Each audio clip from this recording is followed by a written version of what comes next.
Property is a harem anime released back in fall of 2009. The show follows the everyday life of our protagonist, Tomoki Sakurai, a perverted teenage boy who wants to live a quiet and peaceful life. You and me both, Tomo. When it comes to the main character, I'm a little bit divided. On one hand, I do very much appreciate having a harem king that enjoys the women around him and actively pursues them at any given opportunity. On the other hand though, I don't like his appearance that much. He's kind of short and looks a bit childish, which was a letdown at the beginning. Despite all that, his indecent, perverted and eccentric behavior won me over rather quickly, and I started to really like this guy. I might even say he's one of the best harem kings to date.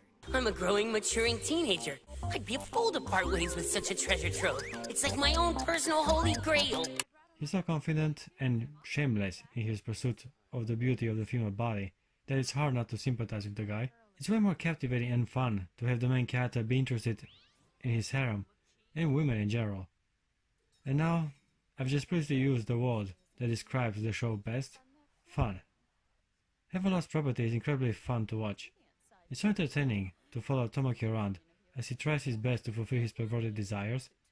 Don't get me wrong though, while the show might have an immature vibe to it, Heaven Lost Property also has a more dramatic and intriguing subplot that constantly develops alongside a more simple-minded story. There's a strong contrast in tone. While the anime is childish and perverted on numerous occasions, the show is also complex and compelling in many instances. Believe me or not, Heaven Lost Property actually tackles heavy subjects like slavery, abuse, and the meaning of life. It's a miracle on how well it all blends together. At first, I didn't like the episodic nature of the show. There is continuity between episodes, and yet they feel rather distorted. Maybe this is how the show manages to stay cohesive, considering the many themes and story arcs it tries to develop. At its core though, the subject is simple and easy to follow. Tomoki has a lot of fun with his friends, while somehow always ending up in some sort of serious trouble. Check these out. Got a pair of high school girls' panties to buy now, and I'll even toss in a free pic of the chick who wears them. What do you say, huh? Tomoki! I admire the skillful way the writer managed to build so many interesting subplots on this particular premise. The only other title similar in tone and concept that I had the pleasure to experience would be the To Love Ru franchise. そういうもんなのかな? I've referenced this anime on many occasions and now it's time to praise it again. The innocence that surrounds the girls in a harem, combined with a strong fanservice and a lurking dark and mysterious threat, created many similarities between these two great titles. そうでしょ? Where Heaven Lost Property has angeloids fall from the sky to invade the quiet life of the protagonist, the To Love Ru series has devils that ironically also come from the sky to spice up the everyday life of the main character. 君こそ何? だっていつもリトのそばにいたかったんだもん. Above all, both shows have a certain subtlety to explore human emotions and desires in a clever way, while also presenting a fair amount of fanservice and character development, creating in the end a fascinating experience. Master, I don't want to leave you. Okay, back to Tomoki Sakurai. As I've previously stated, he's a simple-minded boy that enjoys his peace and quiet. On occasions maybe a bit too much, as he often falls asleep during class, something else I can sympathize with. My motto is this: peace and quiet is the only way to live. Anyway, his mundane life is about to end, as in one fateful night, as he was looking at the stars, the most unexpected event took place. An attractive girl with angel wings fell from the sky in close proximity to his location. Breaking his own promise of not getting involved, the protagonist saves the girl and brings her back to his house. From now on, a classic harem story is about to develop. If you're familiar with the formula, you've already guessed how this unexpected guest manages to impact Tomoki's life. The show has this classic vibe of having strange and inexplicably attractive foreign females invade the main character's bedroom and school life. All that considered, Heaven Lost Property executes this premise flawlessly, as it never feels forced or out of place. Much of the credit should be given again to our protagonist.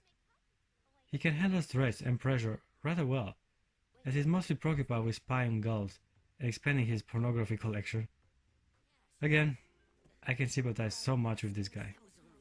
Nice to see someone brave enough to be proud of his perversion, and just own it in front of the girls around him. My god, I may even admire his courage and determination. Enough about my main crush, I am sensitive on those subjects. Let's talk about the ladies. Even here the anime performs incredibly well. This particular harem is one of the best the genre has to offer. Such physically appealing and well-developed girls are indeed a sight to behold. The art style works well with the light-hearted tone the show often benefits from. I do very much enjoy the character design, as most girls around Tomoki have great attributes and assets to make them stand out. Let me introduce Sohara Mitsuki. She's the main character's next-door neighbor and childhood friend. Sohara gets annoyed whenever Tomoki acts in a perverted manner and often punishes him with a barrage of karate chops. Tomo, I am Oh, God, I gonna... better start running.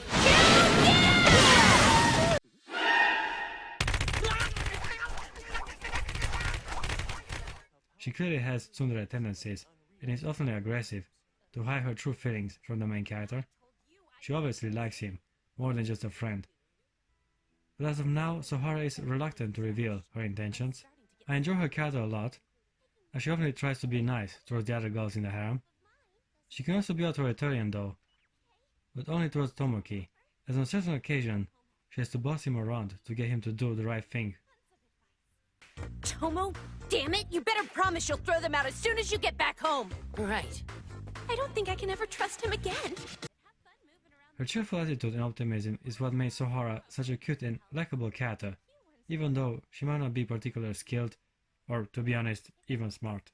I still don't even understand what the question is asking. You're not the smartest girl I know. If I couldn't figure it out, you don't have a chance in hell. Get real. Next on the list is Icarus, the main love interest of the series. She's the android that fell from the sky. As Tomoki saved her life, she acknowledges him as her master and forms a bond with him, which takes form as a long chain attached to both parties. Icarus has a hard time understanding human emotions, as it is later on revealed that she was built for combat and is not the pet-class angeloid she at first pretended to be. As the show progresses, she develops genuine feelings of love for Tomoki. Icarus also goes along with any of his perverted schemes, which alerted the other girls to keep an eye on her to stop the main character from exploiting her innocence.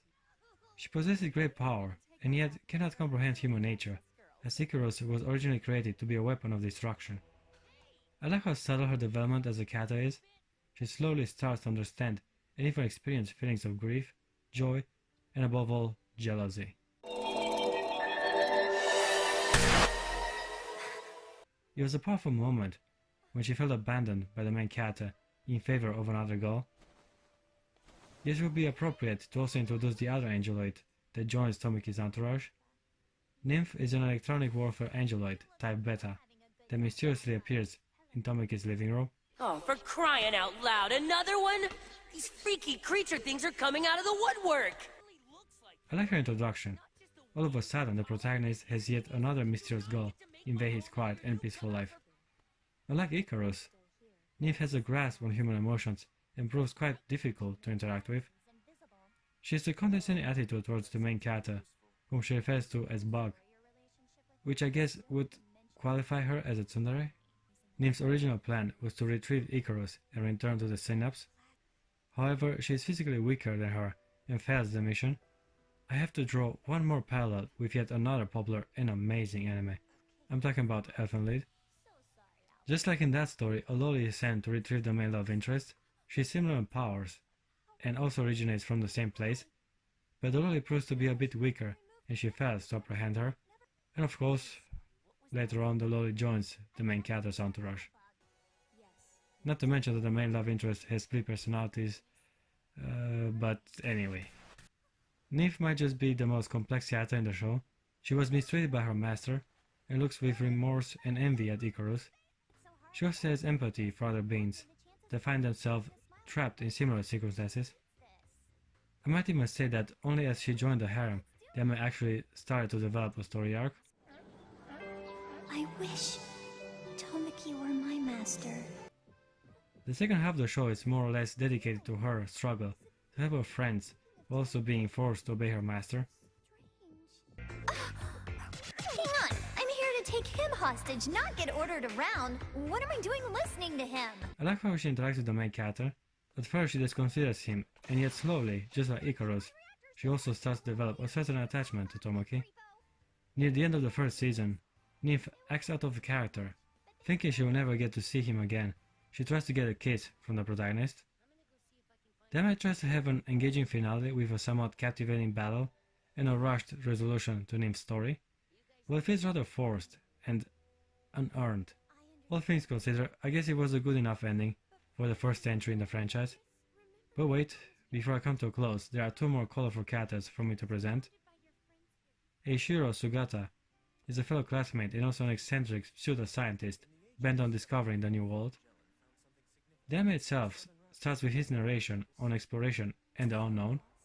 He's rather quiet and dedicated his whole time to his project. The show found a pretty clever way to integrate him within the story. He has a point. For instance, the new world he is so fascinated with just so happens to be the Synapse, Nymph's place of origin. Eiichiro is determined to discover new places and constantly draws parallels from present events to how the Europeans colonized the unknown world. It said in the right hand the Europeans carried a gun, and in the left, a Bible. He even mentioned the ugly side of cultural exchange, as many Europeans dealt in slave trade as they made contact with Japan. I also think it's kind of clever how Nymph also mentions that the new world he is so determined to find might not exactly be a better place than ours. You know, it's not always rainbows and sunshine up there. I can imagine. It's written all over yours and Icarus's faces. Last but certainly not least character to mention is Tomoki's upperclassmate and student body president, Mikako Satsukitane. She's a manipulative, cunning, and sadistic girl that finds pleasure in toying with other people, especially Tomoki, as she often places him in humiliating situations for her amusement. Despite all these attributes, she's at heart a good person. I am nice, right? Correct? There is more to talk about, as the anime is definitely rich in content. Every episode is more absurd and engaging than the last. For example, to be able to enter a female changing room and bathroom, Tomoki finds a way to transform into the female version of himself. Hi there, I'm Tomoko. That particular episode was a lot of fun. He got to experience life as a girl and became the most popular student in the whole school thanks to her irresistible sex appeal and cuteness. I just transferred here like this morning, so I really didn't have anything else to wear for home ec. Hope you don't mind, Mia. Okay guys, I give Heaven Lost Property an 8 out of 10. There is room for improvement, but the show definitely is one of the best harem anime to date. For crying out loud, just give me that!